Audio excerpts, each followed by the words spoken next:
Ciao a tutti, io sono Andrea e in questo canale parlo male delle mie passioni. Ogni sabato alle ore 12 nuovo video in cui parlo di storia, letteratura, cinema, fumetti e non solo, mi raccomando. Per non perdere nessun aggiornamento di questo canale iscrivetevi, così riceverete la notifica in tempo reale. Per chi già mi conosce, bentornati.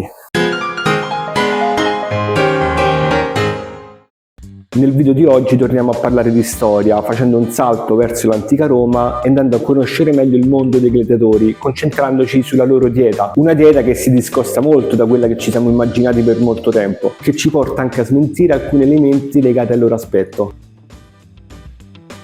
Possiamo senz'altro affermare che i gladiatori sono i combattenti per eccellenza, soprattutto in una società come quella romana in cui la guerra e quindi il combattimento erano parte essenziale della politica e del cursus honorum dei cittadini. Si trattava principalmente di prigionieri di guerra, di schiavi e di condannati a morte, che venivano buttati nell'arena poverini senza un addestramento di base, erano quindi destinati a morte certa. Erano i cosiddetti combattenti ad gladium. C'erano poi i gladiatori ad spadam, che ricevevano una preparazione più adeguata, che quindi avevano meno possibilità di morire. Chi faceva parte di questa categoria andava nell'arena per cercare di guadagnare qualcosa e quindi avere maggiori chance di ascesa sociale. Potevano essere cittadini comuni, ex militari, senatori e addirittura imperatori.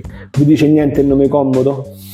Gli addestramenti avvenivano in vere e proprie caserme. La più famosa è la Ludus Magnus, che attraverso un tunnel sotterraneo portava direttamente al Colosseo. Anfiteatro Flavio, Colosseo è il nome successivo, ma a parte questo. Dato che essere gladiatore significava lottare molto duramente per salvarsi la vita, serviva un allenamento molto duro e costante per avere maggiori possibilità di sopravvivenza. E ovviamente serviva anche una dieta adeguata. Quindi è facile immaginarci un gladiatore con un fisico scultoreo, ma in realtà Massimo X Meridio è forse più simile alla Russell Crowe adesso rispetto a quello del 2000. Questo era body shaming.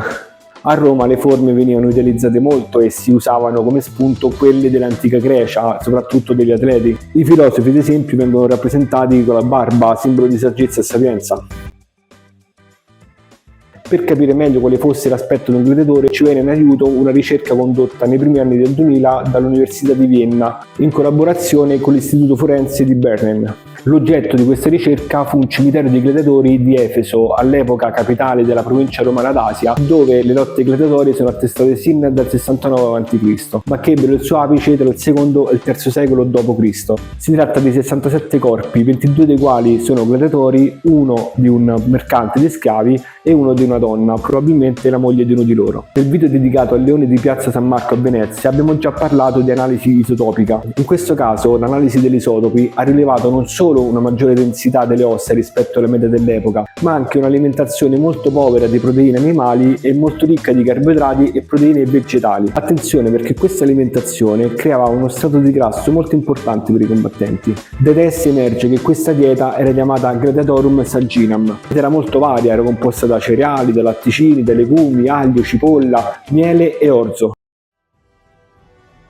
Ci sono due autori principali che ci parlano di questa dieta. Il primo è Plinio il Vecchio, che nella sua Naturalis Historia definisce in modo dispregiativo i gladiatori come ordeari, ossia mangiatori di orzo. Un altro autore è Galeno, famosissimo medico di Pergamo che curò tantissimi gladiatori. Galeno ci racconta che alla fine di ogni addestramento venivano consumati dei crustula, dei piccoli biscotti di frumento dal sapore molto delicato e che servivano anche ad aggraziarsi gli dei. Potevano essere anche farciti con miele, burro o ricotta di pecora. Prima dei combattimenti invece venivano mangiate delle focacce d'orzo piene di miele e zuccheri. C'era anche una sorta di energy drink, ossia un infuso di piante, fieno e cenere vegetale. Era una bevanda ricca di magnesio, molto prezioso per le ossa. Lo strato di grasso di cui parlavamo prima, che appunto veniva creata con questa dieta, faceva da armatura aggiuntiva per i gladiatori. Da una parte infatti riduceva le ferite mortali perché il pugnale avrebbe affondato direttamente nel grasso anziché nella carne. Da un'altra parte aumentava anche l'elemento spettacolare delle lotte. Il fine di questi combattimenti infatti non era la morte del combattente, anzi più lo spettacolo era lungo e meglio era, perché ci si divertiva di più. Immaginate un Colosseo pieno di spettatori urlanti che vedono due gladiatori che stanno ancora lottando fino all'ultimo, nonostante siano pieni di ferite, diverso rispetto a una morte che viene dopo il primo colpo, no? C'è poi da aggiungere anche come i gladiatori fossero un'importante fonte di investimento per chi organizzava gli spettacoli e per chi li comprava. Le ferite mortali erano preferite quelle sanguinanti. Giusto per chiudere, il sangue dei gladiatori era considerato sacro, una sorta di rimedio contro l'impotenza. Infatti in latino il termine gladius non indicava solo la spada, quindi possiamo dire che stiamo parlando di individui molto grandi e tozzi, anche perché l'altezza media era molto bassa nell'antica Roma, che passavano il proprio tempo ad allenarsi a mangiare, ma non la coscia di pollo come magari ci immaginiamo. I gladiatori torneranno presto su questo canale, perché dobbiamo ancora parlare di tanti elementi come il giro di scommesse, che tipo di addestramento ricevevano e tanto altro. Quindi mi raccomando, rimanete sintonizzati. Dal copione mi risulta che abbiamo detto tutto quanto, quindi a me non rimane che salutarvi e darvi appuntamento al prossimo video. Ciao a tutti!